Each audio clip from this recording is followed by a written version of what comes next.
act of looking at something for a long time. The process of looking at something for a long time. Oh, okay. Contemplation is seriously thinking about aspects of your life or your life in general in silence and in deep prayer for me, because I am Catholic.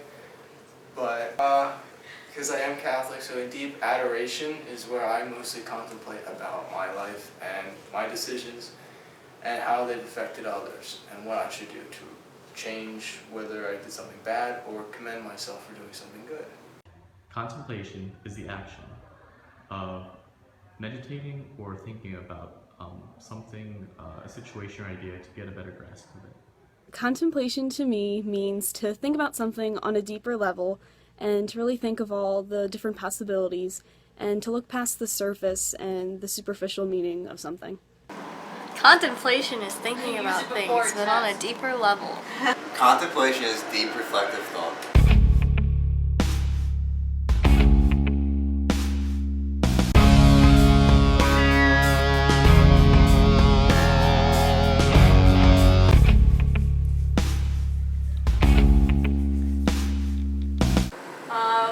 In life, everybody has to make important decisions, and if you don't think about it, then it's not a really smart answer. Because it makes you think about what's right and wrong and whether or not you really want to do something and if it's the right thing to do versus the wrong thing to do. I believe it is Socrates who said the unanalyzed life is not worth living. It was one of those big three, either Plato, Aristotle, or Socrates. Meaning that you got to analyze what you did. You can't just go around doing whatever the heck you want. You have to actually think about your decisions and your actions before and or after. Because it's a practice of deep reflection of your mind, and it helps you decide, it helps you really think about what's good and what's not good for you to do in your life. So you have a better understanding of your own life.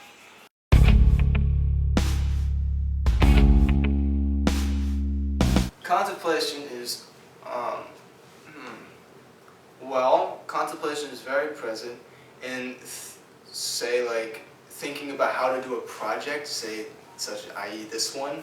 For an example, you guys had to think about it, right? And then there's chapels available on campus with Eucharistic adoration anytime you want for deep prayer contemplation. And really, you can just contemplate anything, just in your dorm. All you need is like a stand to put your elbow on. I see it on social media a lot because students are complaining, oh, I don't want to do this, but I kind of have to. And so I guess that's how we contemplate. We do it on the internet and say, you know, I really should be doing this right now, but instead I'm doing this. Contemplation is seeing the Alvernia community by the service we provide others in the long run and helping improve our community for its future. I see contemplation at church. Alvernia makes us think about the community because we have to do community service.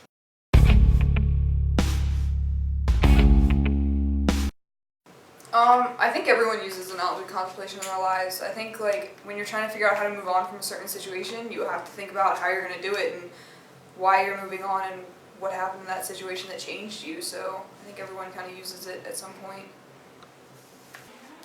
In our lives, it's pretty much a practice of like going deep into our thoughts, and it shapes us to be the person that we are.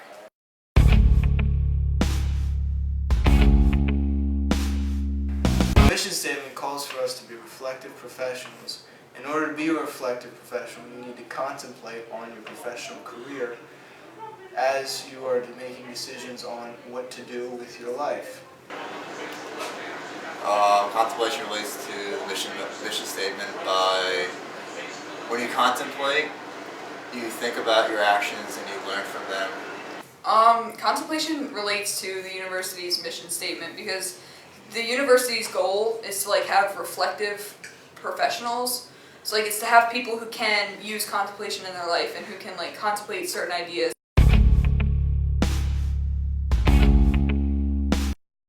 St. Francis was a very spiritual man who spent many hours in silent adoration and deep thought and in prayer. So most of his contemplation would, I would assume, be in that. St. Francis did a lot of deep reflective thought.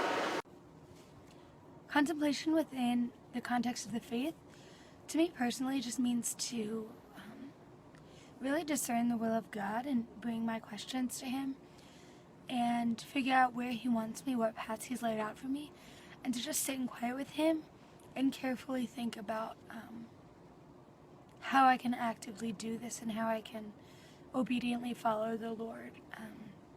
In Scripture it says that Mary pondered all these things in her heart, so we can look to her as the perfect example of what it means to contemplate the Lord's will. So Mary sat and she contemplated what the effects of the situation would be for her and for her son. And many times Mary didn't really fully understand what was happening, yet she trusted the will of God and listened very carefully to Him.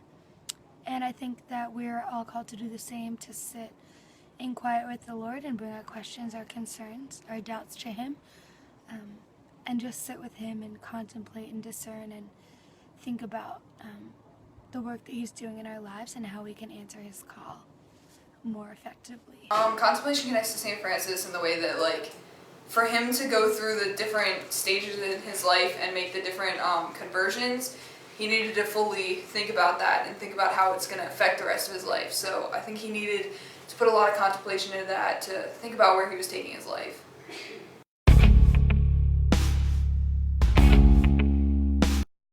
It's really important to me, I guess, because it helps me think about my life and it helps me make decisions better, so I can equal out the cons and the pros of what I'm going to do.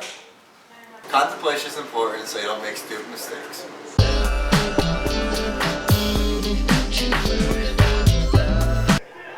I like cheese.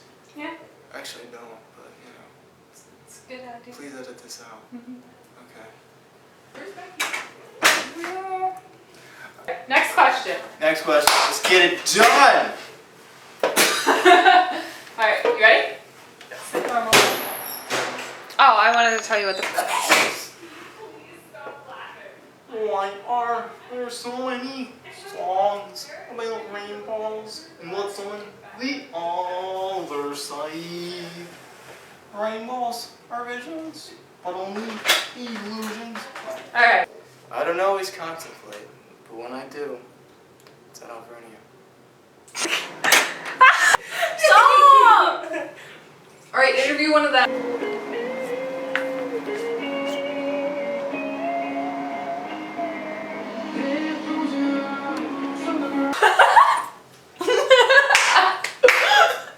Okay.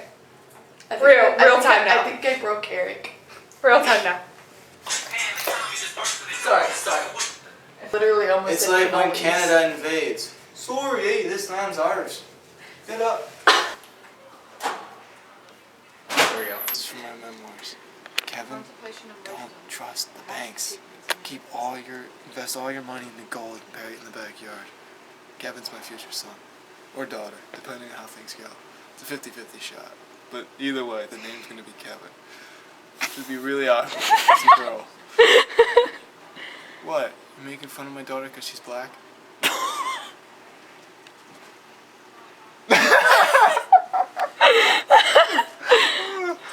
I'm sorry, I couldn't keep it straight face.